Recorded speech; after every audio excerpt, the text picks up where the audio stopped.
باقی ہیں وہ روزانہ پڑھ لیا کریں۔ یہ سورہ 6 سورے پڑھنے میں 20 منٹ لگتے ہیں، 20 سے 25 منٹ جب پڑھنے لگیں گے روزانہ تو رواں ہو جائے گا۔ 20 سے 25 منٹ لگتے ہیں جو مسبحات ہیں۔ السلام علیکم دوستوں، آپ دیکھ رہے ہیں میرا یوٹیوب چینل رحمت اہل بیت۔ ویڈیو شروع کرنے سے پہلے پلیز ہمارے چینل کو سبسکرائب ضرور کر لیں اور بیل آئیکن کو ضرور دبائیں تاکہ ہماری ہر نیو ویڈیو اپلوڈ ہونے کی اطلاع آپ تک ضرور پہنچے۔ آئیے ویڈیو کی طرف چلتے ہیں۔ اس میں سب سے پہلا سورہ ہے سورہ حدید۔ سورہ حدید، سورہ حدید بھی مسبحات میں سے ہے، جس کا آغاز ہے سبح للہ ما فی السماوات والارض وہو العزیز الحکیم۔ دوسرا سورہ ہے سورہ حشر۔ کوئی آپ کا دشمن ہو، سورہ حشر پڑھ کے دیکھیے اس کا کیا حشر ہوتا ہے۔ سورہ حشر بھی سبح سے شروع ہوتا ہے، سبح للہ ما فی السماوات وما فی الارض وہو العزیز الحکیم۔ پھر اس کے بعد جو سورہ ہے وہ سورہ مبارکہ صف ہے۔ سورہ حشر کے بعد سورہ مبارکہ صف آتا ہے مسبحات کی ترتیب میں، اور وہ بھی اسی آیت سے شروع ہوتا ہے جس آیت سے سورہ حشر کا آغاز ہے، سبح للہ ما فی السماوات وما فی الارض وہو العزیز الحکیم۔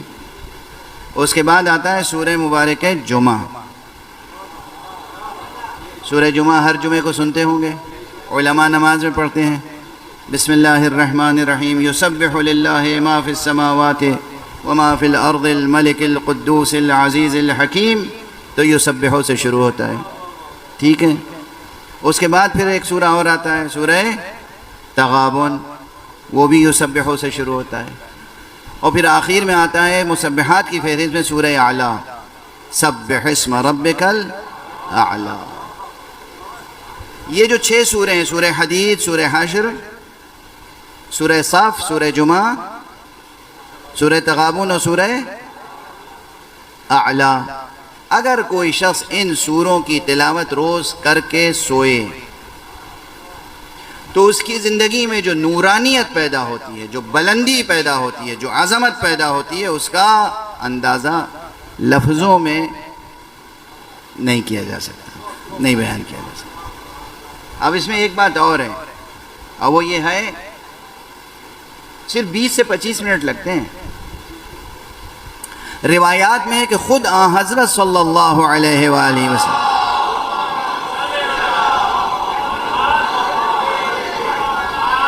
سرکار رسالت مآب محمد مصطفیٰ امام المرسلین خاتم النبیین رحمت للعالمین خلاصہ کائنات سبب خلقت کائنات لولاک لما خلقت الافلاک کے مخاطب، وہ خود روزانہ یہ سورے پڑھ کر سوتے تھے۔ تو اگر کوئی اس نیت سے بھی پڑھے، یا اللہ ہم تو تیرے رسول کی پیروی میں پڑھ رہے ہیں، ہم تیری محبت میں اور تیرے رسول کی محبت میں پڑھ رہے ہیں، رسول اللہ پڑھتے تھے تو ہم بھی پڑھ رہے ہیں، بس باقی تو ہمارے دامن وجود میں جتنی گنجائش ہے وہ تو جانتا ہے، جو بھی عطا کر سکتا ہے عطا کر۔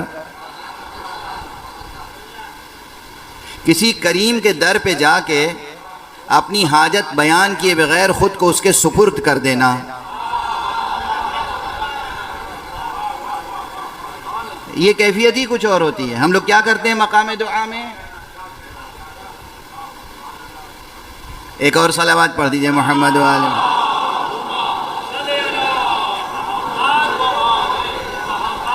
ہم لوگ مقام دعا میں کیا کرتے ہیں؟ اپنی طرف سے ایک حاجت معین کی اور پھر وہ حاجت مانگتے رہتے ہیں خدا سے، یہی ہوتا ہے نا۔ ایک تو ہم کیا، ہماری نالج کیا، ہمارا ویژن کیا، ہمارا کانسیپٹ کیا ہے، کیا ڈیپتھ ہے ہماری نالج میں، کیسا ہے ویژن ہمارا۔ ناقص انسان، جاہل انسان کتنا سوچ سکتا ہے، جیسا ہے ویسے ہی ٹارگٹ معین کرے گا۔ اب اللہ سے ضد کہ یہی پوری کر دے، میرے مولا یہ میری دعا پوری کر دے، میرے مولا یہ میری دعا پوری کر دے، یہ ہے نادانی کی بات، یہ ہے جہالت کی بات۔ یہ ہے بچوں کی سی نادان بچوں کی سی ضد. ہونا یہ چاہیے کہ پروردگار میں تیری تسبیح کر رہا ہوں, میں تیری حمد کر رہا ہوں, تو کمالات رکھتا ہے, تیری ہستی جامع کمالات ہے اور میں تو کچھ بھی نہیں رکھتا.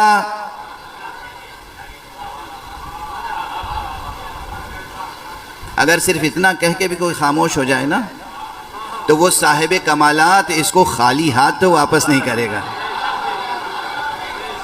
اور جب وہ دے گا اس کے مانگے بغیر تو وہ پرانی مسئلہ ہے کہ یا آدمی دے اپنے منہ لائق یا دوسرے کے منہ لائق.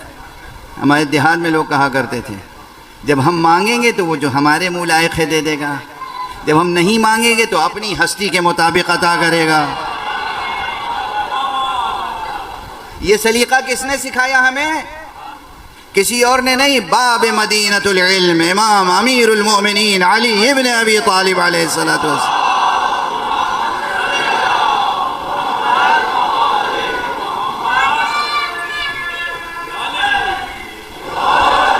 یوں تو حضرت نے بہت سی دعائیں سکھائیں, دعائے کمیل, دعائے مشلول, بہت طویل طویل دعائیں ہیں, مگر ایک دعا ایسی ہے, ایک صلوات پڑھ دیجئے محمد.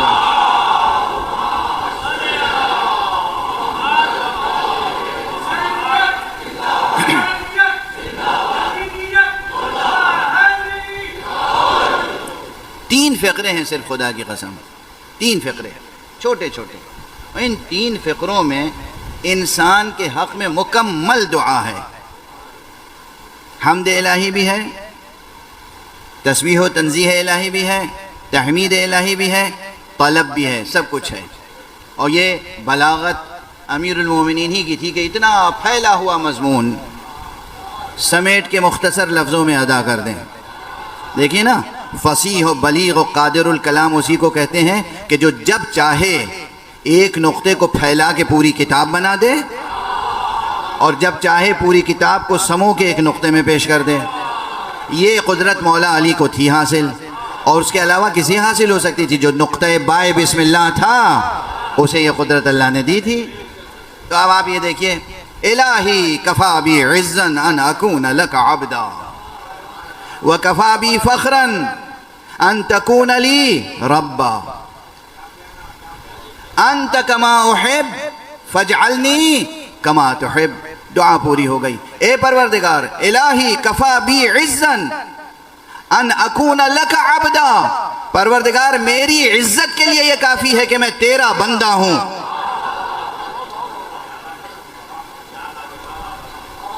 الہی کفا بی عزا ان اکون لک عبدا وکفا بی فخرا ان تکون لی ربا, اور میرے فخر کے لیے یہ کافی ہے کہ تو میرا پروردگار ہے.